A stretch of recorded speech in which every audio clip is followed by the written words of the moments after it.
Hey, what is up everyone? Welcome back to another review, and today I'm taking a look at the high-grade Gundam G-Else, the dark variant of Geno Reconguista's Gundam G-Self, and this is from the manga Gundam Build Divers Break. Once again, as usual, this video right here would not be possible without those absolutely awesome people over at Hobby Link Japan. So if you want some awesome gunpla of your own, including this kit right here, then check out that link down there in the description. Now here we go. So I will mention one more time just in case you are confused. This does say high-grade Build Divers ore on it, but this kit is not from Gundam Build Divers Re-Rise. It's actually from that manga right there, which is Gundam Build Divers Break. So this is the exact same manga that some other high grades I would have looked at the past are from. So that would have been high-grade Gundam Shining Break as well as high-grade Gundam G-Else. So you can check out both of those videos if you want, but let's continue on with this one. I always keep forgetting to put the blurbs and stuff into these videos since I stopped doing unboxing, so if you want to learn a little bit more about the Gundam G-Else, there is the blurb, you can pause it, give that a read. There is a quick look at the side of the box so you can see what to expect from this dark and awesome looking variant of the Gundam G-Self. And right there is a kit that is sold separately, and of course that is the Gundam Shining Break, which we would have seen once before in the past. It's a Gundam with half a Gundam left over in the box. This kit, however, does not come with half a Gundam left over in the box. It does have some leftover pieces to make the majority of a black G-Self, which we will see later.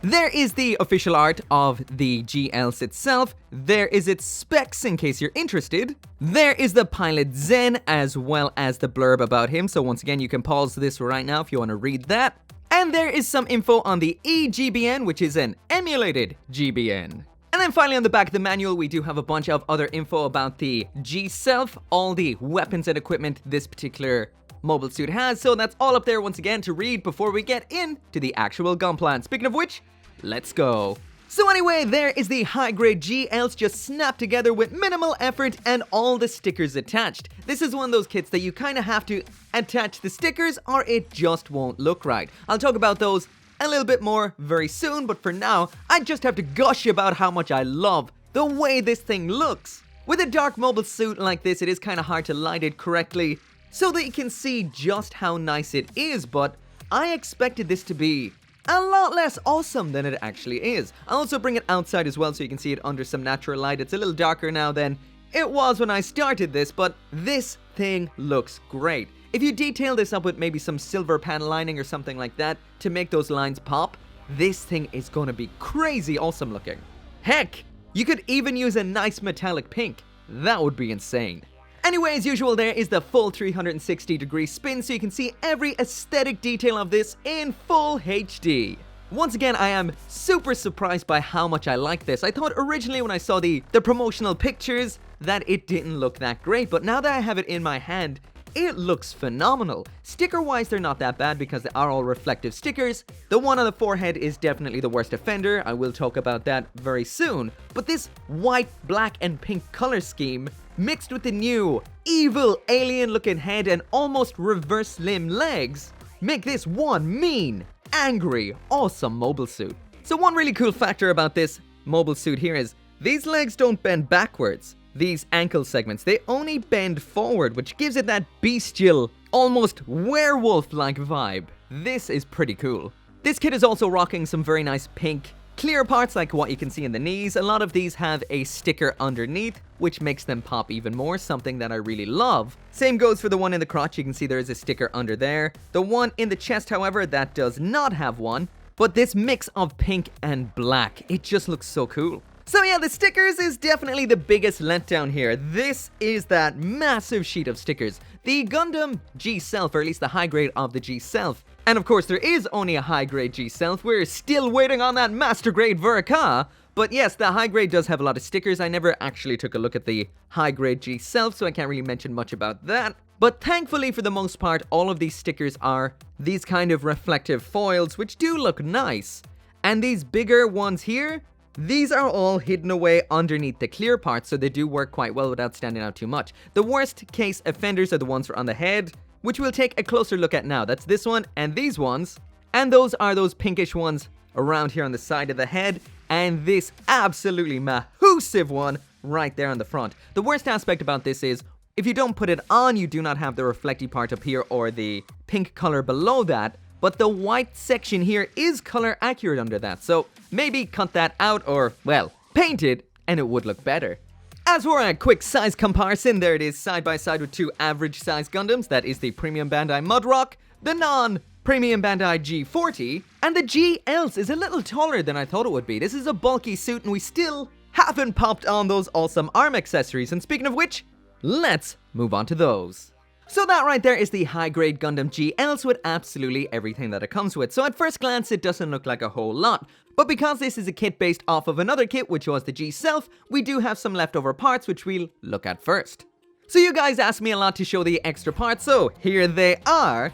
So we've got the feet, the side armor bits, or should I say thruster things off the legs. Basically these things right here.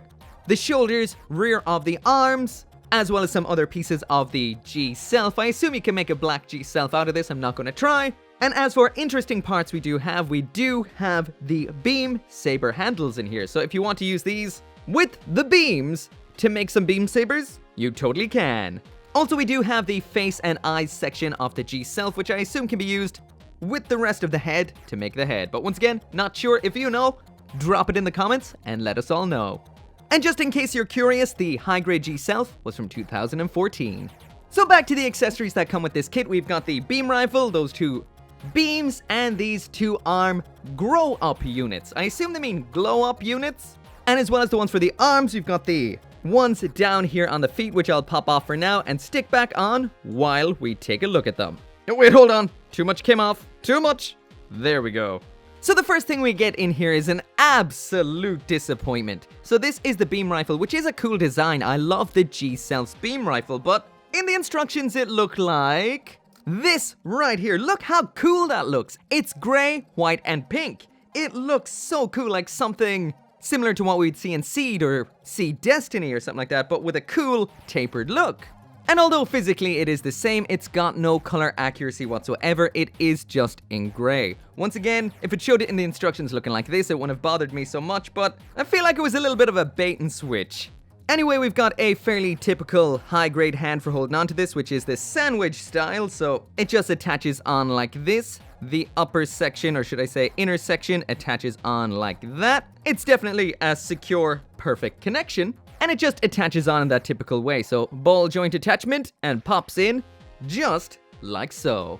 Next up then we've got the grow up or the glow up sections of the feet. These are a very, very nice design for the way that they attach. So it attaches on like you can see right here, which is the outer section of these pair of circles. So there is the bottom of the foot, it just attaches on like this. But when it is off, that right there is a 3mm peg, so that means it can be attached onto an action base or stand, just like what you're seeing here. So this has a claw here and a claw here that can move in, and a lower segment down here that can move out. So this can grab onto stuff, just like what you're seeing right here, and this holds on tight. Go, get up, nope, not going anywhere. Next up then, in here we have these, which are the arm glow up or grow up sections, depending on what you want to call them. These sadly do not have any 3mm holes in them, so this is just resting on an action base. Get it out of the way. Up here we have this fin segment that moves forward and back like this. Underneath here we've got two grabby claws, so that is what they look like open.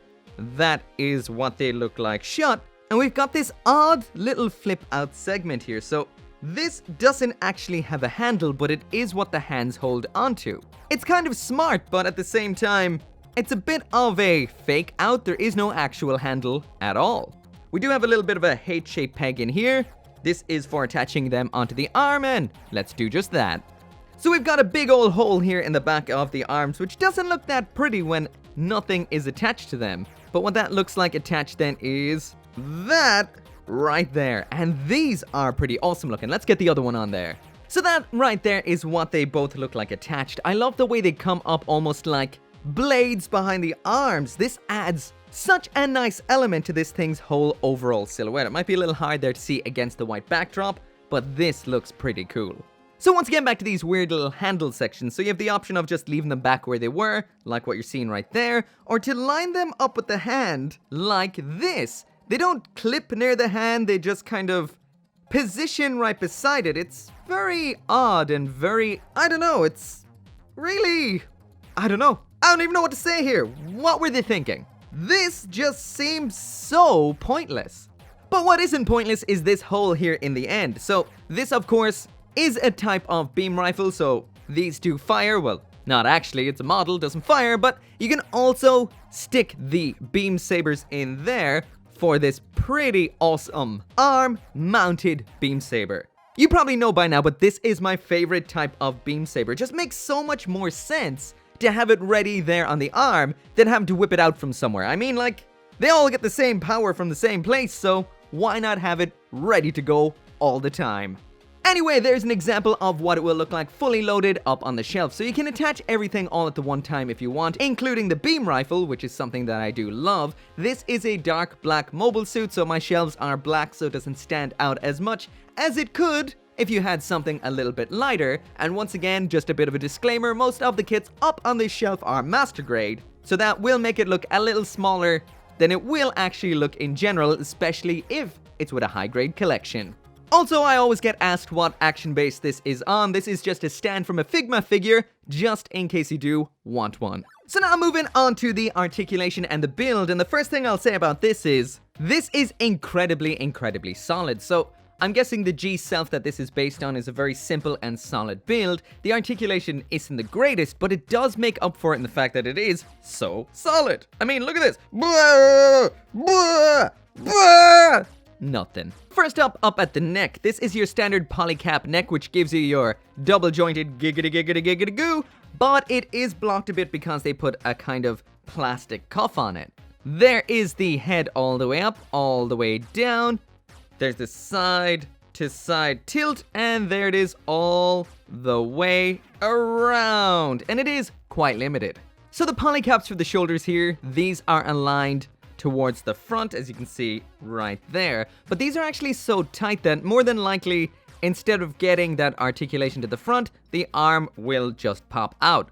But it does allow it to move forward if you can manage to make it not pop out. Next, then we've got that full rotation, as you'd expect from a polycap ball joint like this. There is the arm raised all the way up, so just above parallel to the ground. We've got that full rotation at the upper arm, incredibly limited bend at the elbow, so just beyond 90 degrees there, and just your standard ball joint for the wrist. Torso here is your standard set of polycap ball here and polycap ball here, but it doesn't net you much at all. So there it is all the way to the back, there it is all the way to the front. One more time, back, front, back, front. So essentially nothing there at all. Side to side is a little better, but pretty much non-existent still.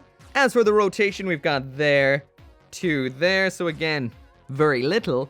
Down to the skirting armor, and we've got your standard generic ball joint here. These are attached on the runner, but I did snip them apart. So up and down only.